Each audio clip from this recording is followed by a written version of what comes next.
स्वागत है आप सबका आज की ऑनलाइन क्लास में। प्यारे बच्चों, रस के भेदों को मैंने कहानी के रूप में आपको समझाने की कोशिश की थी। आज हम उन्हीं रस के उदाहरणों के बारे में पढ़ेंगे।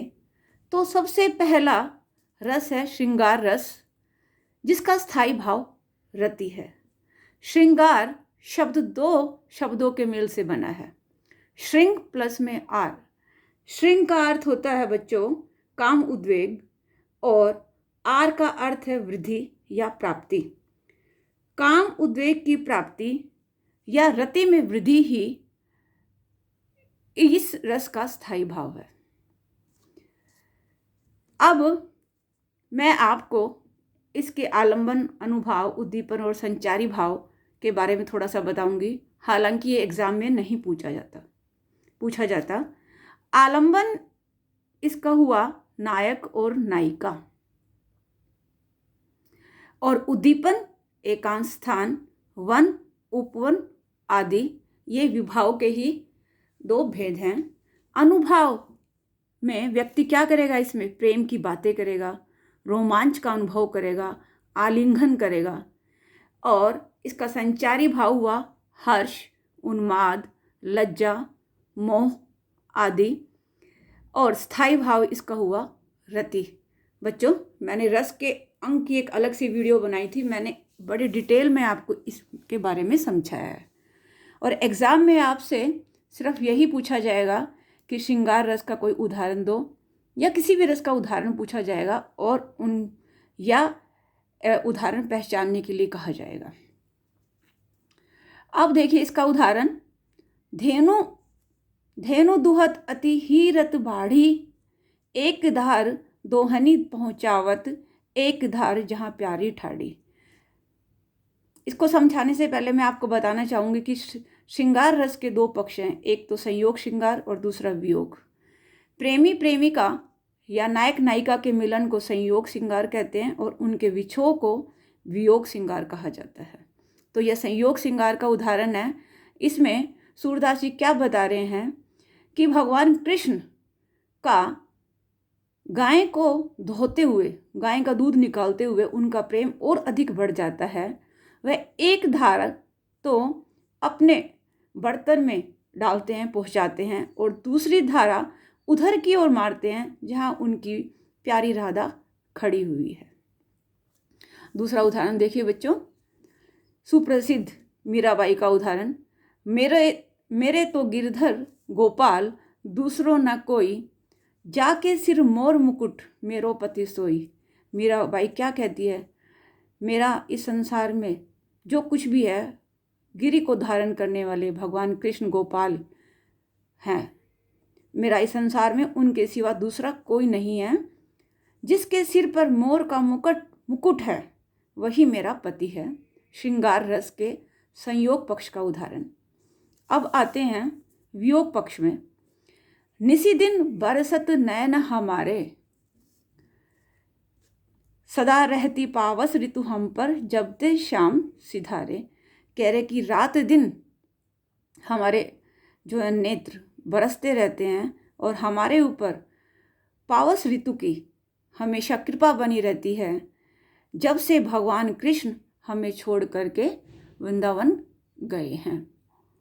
वियोग श्रृंगार का उदाहरण है ये। एक देखो बच्चों, ये आपके सूरदास के पद, पहली जो कविता है उसमें से मैंने उदाहरण लिया है। अवधि आधार आस आवन की, तन मन विथा सही। गोपियाँ उद्धव को क्या कहती हैं कि हमें अवधि आधार, हमें आशा थी भगवान कृष्ण के आने की। इसी आधार के कारण हम तन, शारीरिक और मानसिक पीड़ा को सह रही थी। अब आइए दूसरा रस हम पढ़ते हैं, वो है हास्य रस। हास्य रस का स्थायी भाव होता है हंसना, अनोखे व्यवहार से उत्पन्न हास। जैसे कोई चुटकुला सुनाता है, मनोरंजन की बातें करता है, हंसी मजाक की बातें करता है तो हास्य रस उत्पन्न होता है। और इसके का आलंबन, उद्दीपन, अनुभाव और संचारी भाव के बारे में भी मैं आपको बताऊंगी बच्चों कि इसका आलंबन होता है विचित्र वेशभूषा, मूर्खतापूर्ण कार्य, आकृति आदि। हास्य रस में कभी भी व्यंग्य नहीं होगा। आश्रय हंसने वाला व्यक्ति, और इसका उद्दीपन हास्यास्पद बातें। उद्दीपन क्या होता है? परिस्थिति, वातावरण जो भावों को तीव्र करता है। और अनुभाव पेट का हिलना, चेहरे का खिलना, हंसना, दांतों का निकालना आदि। और संचारी भाव हर्ष, चपलता, उत्सुकता आदि। आइए अब इसके हास्य रस के उदाहरण की बात करते हैं। मित्र बोले, लाला तुम किस चक्की का आटा खाते हो? इस 1.5 छटांक राशन में तुम तोंद बढ़ाए जाते हो।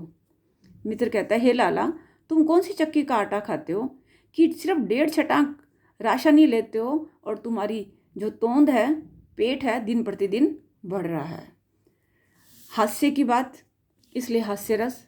इसका दूसरा एग्जाम्पल और देखिए बच्चों।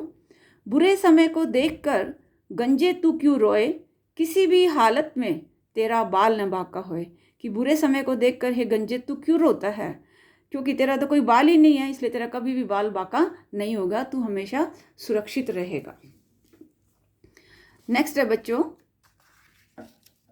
हास्य रस, नहीं सॉरी, तीसरा आता है वात्सल्य रस। वात्सल्य का वत्सल, स्नेह।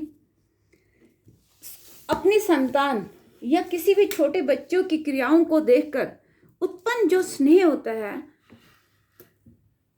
उसे हम वात्सल्य रस कहते हैं। इसका स्थायी भाव क्या होगा? वत्सल, स्नेह, आलंबन, शिशु, और उद्दीपन, बालक की चेष्टाएं।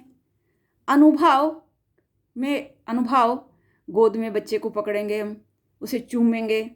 और इसका संचारी भाव क्या होगा? हर्ष, गर्व, मोह आदि। यद्यपि ये एग्जाम में नहीं पूछा जाता, फिर भी मैं आपको ये बता रही हूँ अब। और इसका स्थायी भाव क्या होगा? वत्सल या स्नेह। अब इसके हम उदाहरण पर आते हैं। पहला है यशोदा हरि पालने झुलावे, हलरावे दुलरावे, मलहावे, जोई सोई कछु गावे।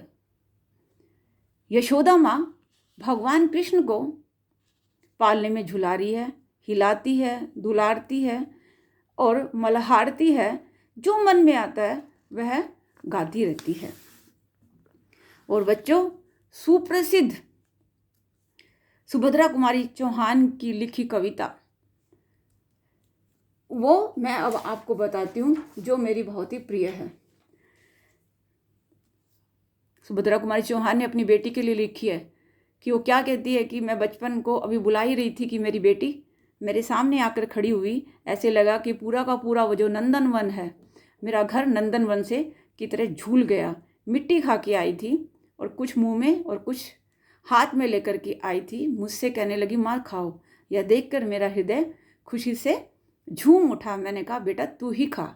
अब सुनिए इस कविता को। मैं बचपन को बुला रही थी, बोल उठी बिटिया मेरी, नंदनवन सी झूल उठी वह छोटी सी कुटिया मेरी। माँ ओ कहकर बुला रही थी, मिट्टी खाकर आई थी, कुछ मुंह में कुछ लिए हाथ में मुझे खिलाने आई थी। मैंने पूछा, यह क्या लाई? बोल उठी माँ खाओ। हुआ प्रफुल्लित हृदय खुशी से, मैंने कहा तुम ही खाओ। और बेटा नेक्स्ट ये मोस्ट इम्पोर्टेंट कविता जो आपके सिलेबस में से है 10th के दंतुरित मुस्कान, नागार्जुन द्वारा लिखित। कवि का अपने बेटे के प्रति मोह, जिसे वह बड़े दिनों बाद देखता है। तुम्हारी ये दंतुरित मुस्कान मृतक में भी डाल देगी जान, धूली धूसर तुम्हारे ये गात, छोड़कर तालाब मेरी झोपड़ी में खिल रहे जलजात। कवि क्या कह रहा है? तुम्हारी ये दंतुरित जो मुस्कान है वह ऐसा लगता है कि मरे हुए व्यक्ति को भी जिंदा कर दे। धूल से भरा हुआ जो तुम्हारा शरीर है इतना सुंदर लग रहा है, मुझे ऐसे लग रहा है जैसे जलजात जैसे कमल जो है झोपड़ी को छोड़ करके, तालाब को छोड़ करके मेरी झोपड़ी में आकर के खिल गए हैं। धन्यवाद बहुत बहुत। इसका स्क्रीनशॉट खींच लीजिए। अगली वीडियो में मैं बचे हुए रसों के बारे में चर्चा करूँगी।